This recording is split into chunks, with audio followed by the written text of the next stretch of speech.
Welcome to the round table. This is part 2 of domestic violence awareness.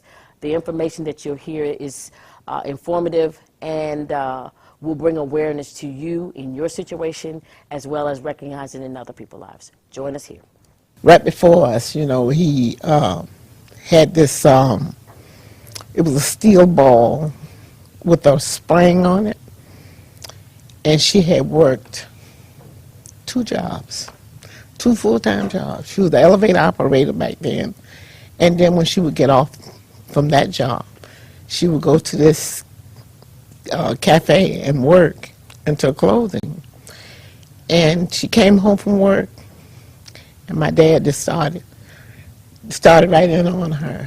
And she told him, she said, "I'm so tired of this." She says, "I'm going to leave." And when she knows someone had got the words out of her mouth, and he hit her in the head with that steel ball. And all I could see, I was about 12. The blood just kind of like skidded out of her head. And he took off running, because I guess he figured he had done killed her, you know. And so my older sister was married at that time, so I went to my sister's house and got her to come and take my mom to the hospital. And I walked the street in my slip,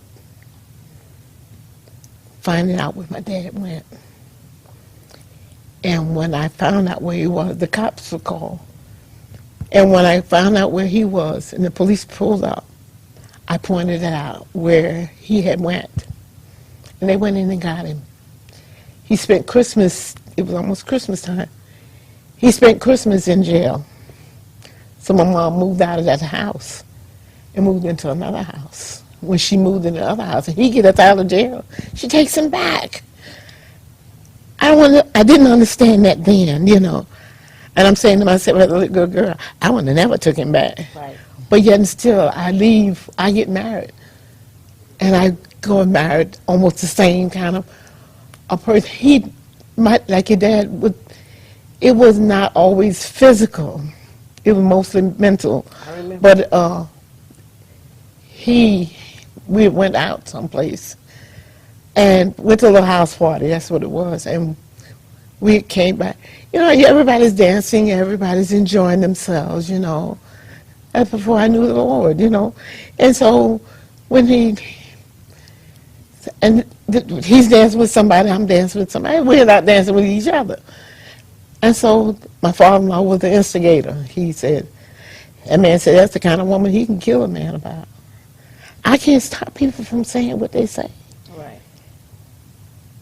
And he was so mad. When we got home, it was like we were in World War III. And I said, oh my God. So the next morning, I'm doing what I got to do with my kids. And I went downstairs to get some ice. And while I'm downstairs getting the ice, I never forget, it was a box of shoes sitting in the hallway. And it's 3 of the children standing right beside me. And he threw that box of shoes. I put my hand up like this to knock the shoe box down to keep it from hitting one of the kids. I could have very easily ran out of the door with the kids, but I wanted to leave my kids, you know. And I knew I felt like if I'd have tried to take the kids and run, he was going to come after me. Where was I going to go? I had nowhere to go. I felt trapped. I felt trapped. Literally felt trapped. I think that's what a lot of women, or a lot of, and I don't want to sound like it's just a woman's thing, because it's really not. We have men who are abused. That's true. Or in domestic violence situations where they're being attacked and hit and mentally abused and downrated and feel stuck as well. But a lot of times that's what it is. We feel trapped. We feel we're stuck between our emotions, the kids, you know, and in some cases, the vow. Right. You know, don't let us be Christians. You know, this is one of the biggest things that believers really have to come up off of. Yeah. We teach people to stay at all costs. And there's some costs that's not Not worth worth it. And domestic violence is one of those things. Definitely I'm going to is. pray, but I'm going to pray from over here. Right. I'm not going to, stay in this thing and be hit and abused. And then the thing is that when you make the commitment to stay in these type of relationships with children watching, you're creating the next generation of Right. abusers That's right. or an abusee. Yes. It's true. You're creating the next generation, and that's where our family Yeah. suffers. Because my it's for the same son, thing. one of my sons, I mean, I've literally seen him abuse women. Right. Yeah, he Because abused. that's what he learned. Yeah, and my father. He learned that. Yeah. He learned that from watching his dad. watching his dad, watching His grandfather. our uncles. Yeah. All of these men that are significant to us in our upbringing and childhood are just have that tainted thing on them about being abusive, womanizer, addictions, and they always blame it on, I was drunk, I was this, I was that. When in actuality, this is in them. You was going to say something? I was going to say, I was just, while everybody's talking, there's certain instances that I remember as a child, and one of them, I remember the time where we live in Columbus, and Dad had just hit you or pushed you, but you hit the house, and Slapped the me. whole house shook. It was a brick house, and the whole house shook. And in my mind, this is where I kind of felt like domestic violence wasn't taken as serious as it should have been, because my dad pushed my mom into the house. It shook the slapped. Well, he said he pushed. Well, gone. I just put, anyway. Anyway, so he slapped her and into the house. This brick house shook. I saw my mom run from the side of the house. I saw her feet because they had the blinds down raised. So I saw her feet go to the front of the house, and she was banging on the door, open the door. So I opened the door, and then she came in and locked the door. And she told me, don't answer the door. My dad on the other side of the door banging and, hollering, open the door. And he's calling my name because, he's trying to tell his child, come open this goddamn door. But he didn't say that. Goddamn. But open this door. And so Mom done called the police. The police got there. CPD got there. It was a joke. And, we have to do something better about that. But I hope they've gotten better. I hope so. But they got there, and this man comes in the house, and they are questioning my mom. This man walks in and hollering and screaming in my face about how I need to answer the door. Now, mind you, this man just slapped my mom. This very hostile situation. Right. But CPD is questioning her while all this hollering and screaming is going on in the house. He breaks in the middle of them like, bump what y'all talking about. My daughter, you need to answer the door next time I say answer that door. And so, to me, I'm looking at the police officers like, okay, well, They're supposed to be there to protect us. what are y'all going to do? And so I had to literally tell them, can y'all just, because he's in another room with her, can y'all go in there and make sure my daughter is okay? Because they're trying to, well, what happened? But in the meantime, you have an irate He was male that is screaming and yelling, which he could have had a weapon in there. Right. He could have come in there and took all of us out. Right. They let him go back into his room. He said, well, I'm finna go to I'm sleep. going to go to sleep. They let him go back into his bedroom And close the door. and close the door. And told us to He leave. could have came out blazing. Right. They told us that we need to leave. I said, if this ain't all right here. But that is another reason why sometimes people don't report. Right. Is because it's downplayed. It is. Domestic violence, and it's downplayed a lot of times because of the victim. Yes. The victim won't hold fast to the charges. Back see that they all the time. right. They won't hold fast. They come and they bail them out. They come in, and so it's downplayed for the one who really needs or really wants out at this moment. And so, at that moment, I felt like I was unprotected. And now You were. I've called you like I need to call you, and now you've left me. Well, just let him sleep. He's going to go to work anyway. So they made me leave the house Wow. and go somewhere until he goes to work. Me and the children had to leave the home. That's crazy. I think a lot of times that. But back then, maybe not. Yeah, I hope not. I think a lot of times those that are coming out to the house to investigate, they need to look at the body language of the one that's being abused. I say that because I remember when my ex came home from work, I had already, in my mind, I said I had to gear up. I have to brace myself for when I would look up at the clock and it's like, okay, it's almost that hour. So Right. let me go ahead and get it together and brace myself. He come in and don't know what was going on, but he came in and he was irate. And when he got started, he pushed me and he shoved me. My instinct was, I got to get to that phone. So when I grabbed the phone, I managed to dial 911, but by then he had snatched a cord out of the wall, Wow. but didn't know the call went through. The police came out, but when they came out, they come in, is everything okay? Yeah, everything is okay. Now, I'm looking at them as, giving them the look, and by that time, the female officer, she saw my arm, because my arm was cut. She saw my arm. The only thing they did was took him outside and say, y'all need to work it out. You need to stop whatever you're doing and let him come back in. My thing was, after that happened, I waited until he went to sleep on the couch, and I grabbed my girls and slung them in the car, ran back upstairs. They're outside crying, Mama, please don't go back in the house. I had to go back in and get my purse because we had no money. Had to go and drive to find a hotel far away from the house just for my girls to be safe. Now, I don't know where my dog was because he was hiding. Oh, By that time, he was hiding. But he had put a hole in the wall. And for them to just say, well, you guys work it out. No. Right. Because I didn't know what he was going to do at that point. Now, that's the first time. The second time, the next 2 nights later, had to end up going to the emergency room. He wasn't done. No. And because you called the police, it That's was what it was. probably a retaliation And it was. that he was, working on, Yeah. to get back. And then you find yourself lying. Oh, I You know. find yourself lying Yeah, you're lying. because I get to the hospital. Well, after I get to my parents' house, now I jumped a fence out of fear. Still to this day don't know how I jumped that fence, but I jumped that fence and got to my parents' house. And when I got there, I saw my father coming toward me. And just the thought of him coming toward me, his face flashed before me. And I mean, I freaked out. My mother had to tell him to stop, stop, stop, don't go toward her. So my mother had to grab me because I wouldn't let my own father, I wouldn't let him come to me because I kept seeing my ex-husband's face Wow. on my dad. So they managed to get me to the hospital, and I'm trying to lie, but the doctor's like, no.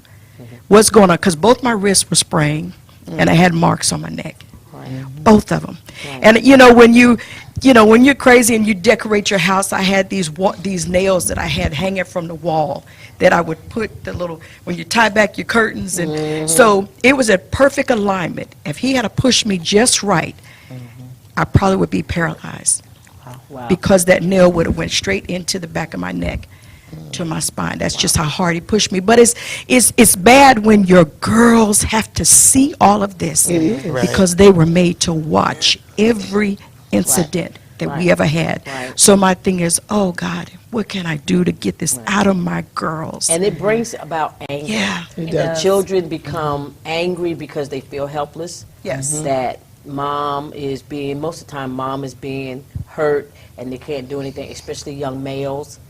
If they don't learn to be like dad in violent ways, then they become angry that they feel like they're not able to protect their mom. I know JR had that sense of He did. later on. He Because when did. he was younger, We he didn't kept really a lot have, from him. Yeah, I tried to, Shield blind them. him from this. But, later on when things came out, he felt like he should have been able to protect me.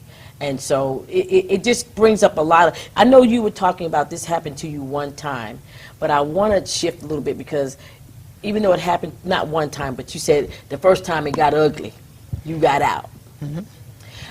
Did you ever repeat this with previous, was this a repeat from previous relationships? Like were you involved with other people who that had those tendencies, or did you repeat it afterwards, maybe with someone that Did you choose this over and over again, is what I'm asking.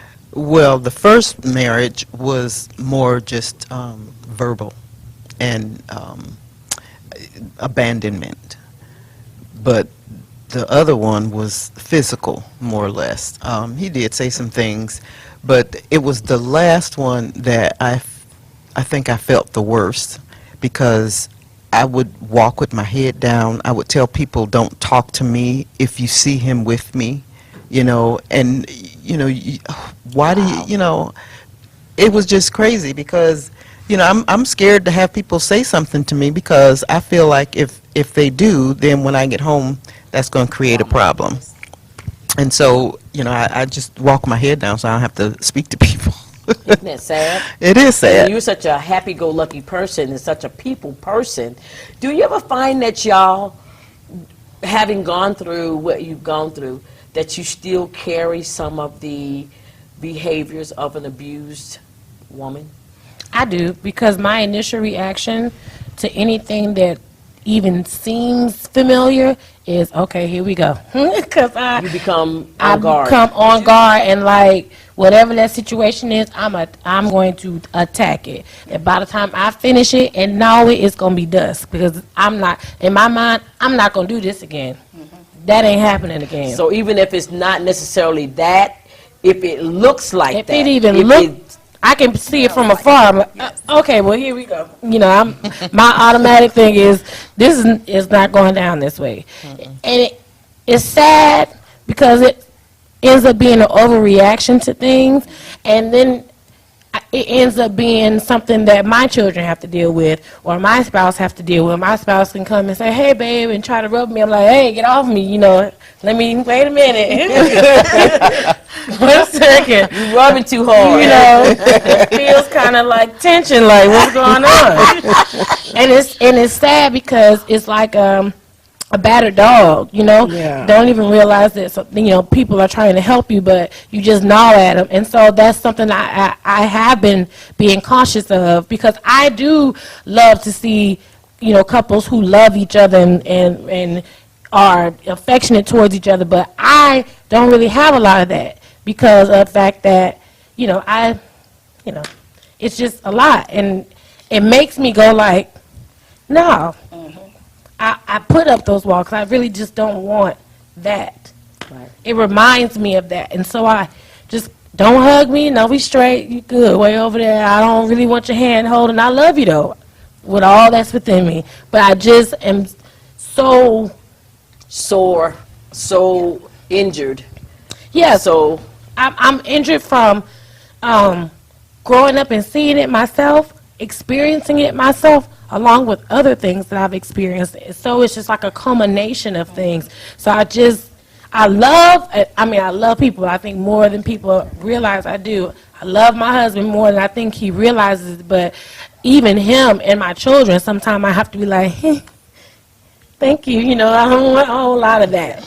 I just don't. right, just overly touching sometimes. I don't. Is a thing for it. And you were going to say something, Mary? Was you going to? Well, do you carry any of the? I think so sometime, and I think that's why I just kind of stay away and just try to stay to myself, in a sense, that I'm not, people talk about, do you want to get married again? And, all I can think of is no. Been there, done that.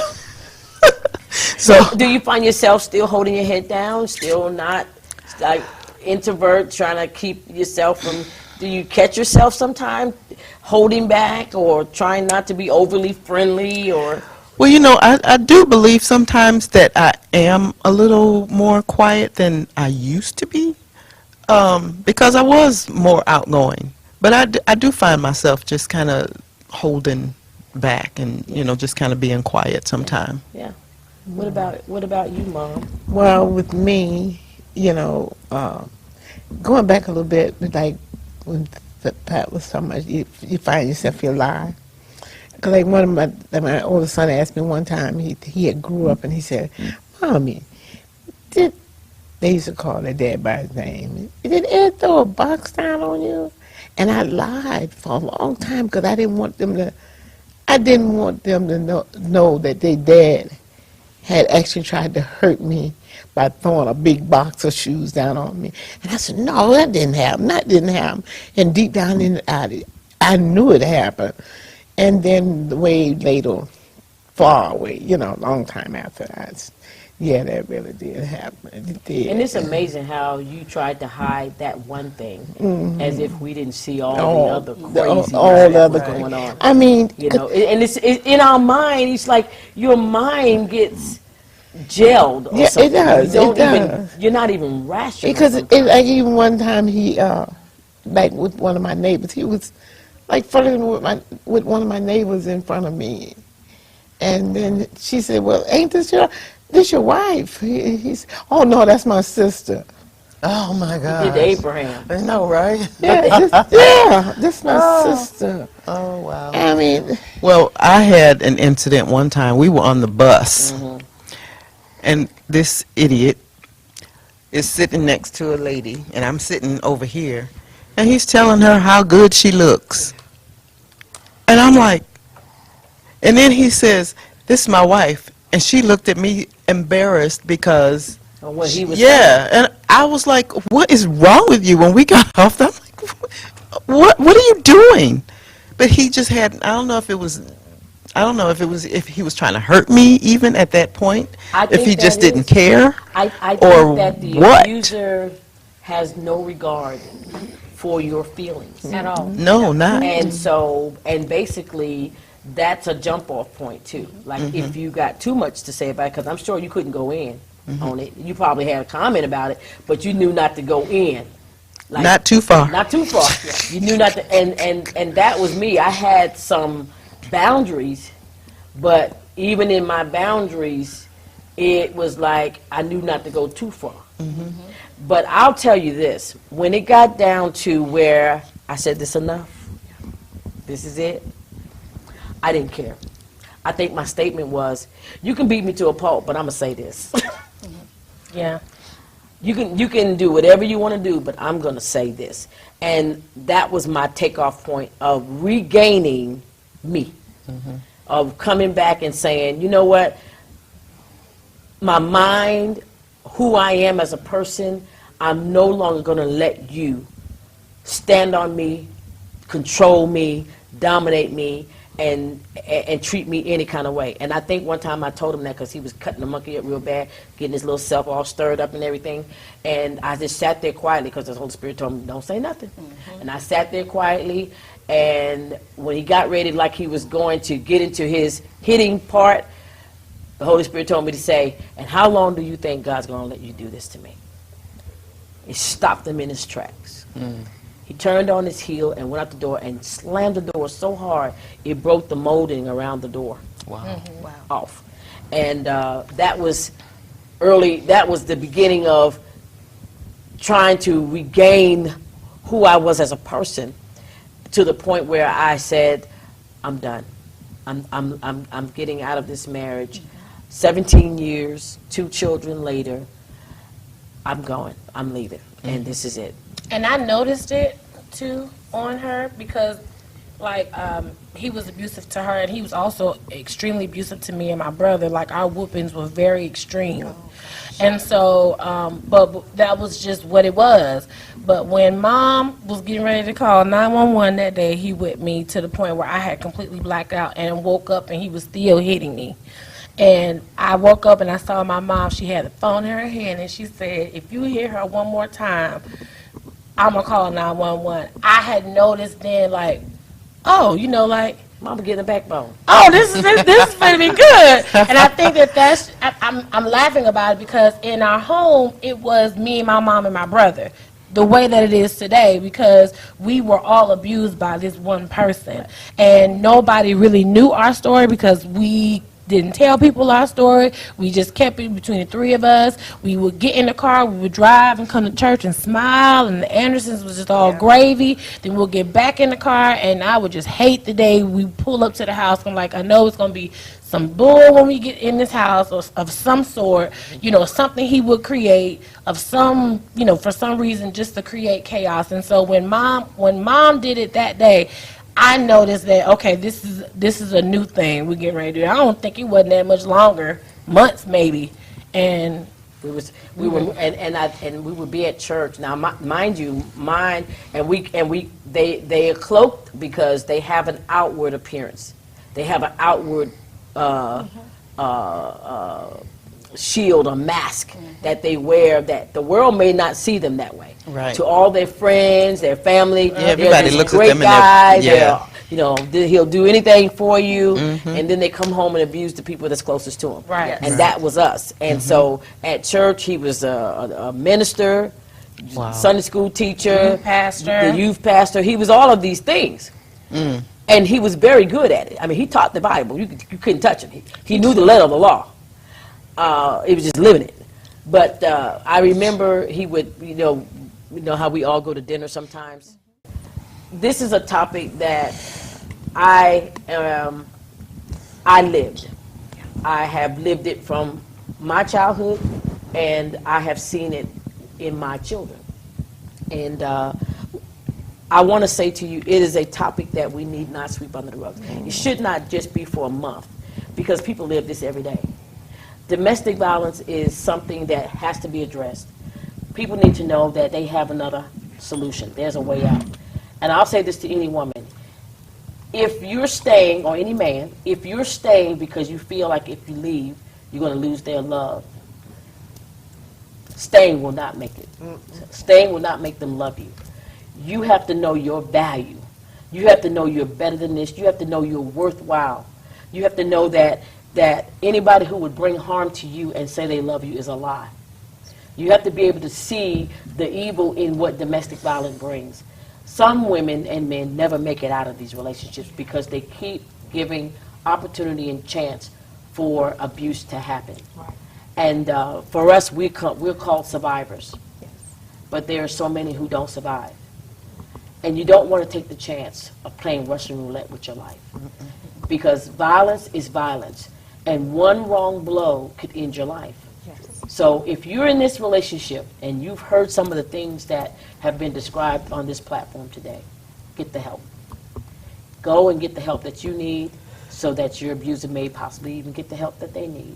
And if you're the abuser, seek help. There are institutions and places out there where you can go and talk to people to help you get to the bottom line of why you're doing what you're doing.